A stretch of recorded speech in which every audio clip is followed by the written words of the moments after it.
दोस्तों नमस्ते, प्रणाम, हर हर महादेव। आइए बहुत ही प्यारा गीत लाए हैं, आप लोग फुल वॉच करके सुनिएगा। गारी गीत है, अच्छा लगेगा तो प्यारा प्यारा आप लोग कमेंट करके ज़रूर बताइएगा। हमें हमारी सभी सिस्टर से निवेदन है, आप लोग ज़रूर कमेंट करिएगा, अच्छा लगेगा। लाइक सब्सक्राइब शेयर जरूर कीजिएगा। ये सुनाते हैं।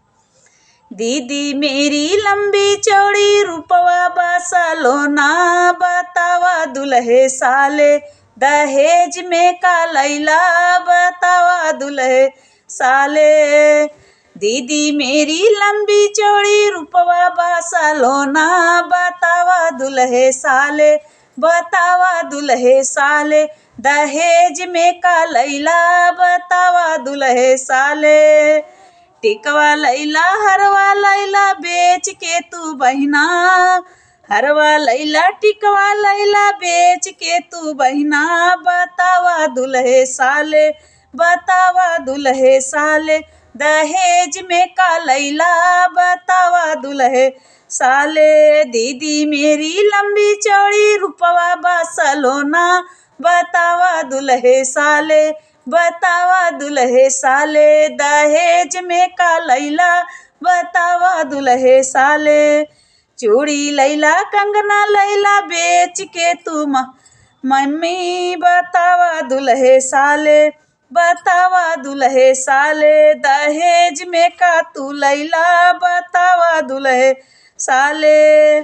चूड़ी लैला कंगना लैला बेच के तू मम्मी, बतावा दुल्हे साले, बतावा दुल्हे साले दहेज में का लैला, बतावा दुल्हे साले।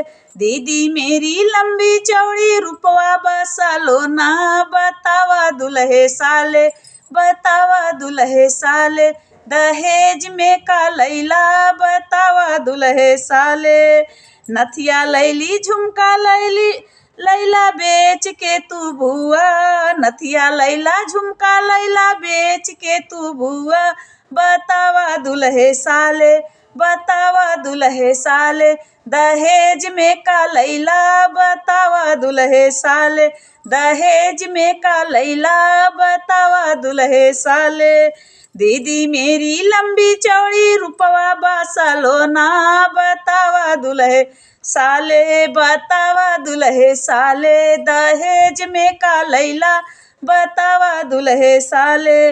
करधन लैली लैला छैकल लैला बेच के तू चाची, बतावा दुल्हे साले।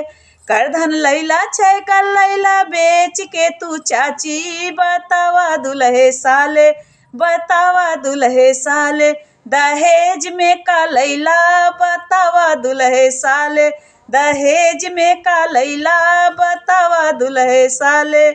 मेरी दीदी लंबी चौड़ी रूपवा बसलोना, बतावा दुल्हे साले दहेज में का लैला, बतावा दुल्हे साले।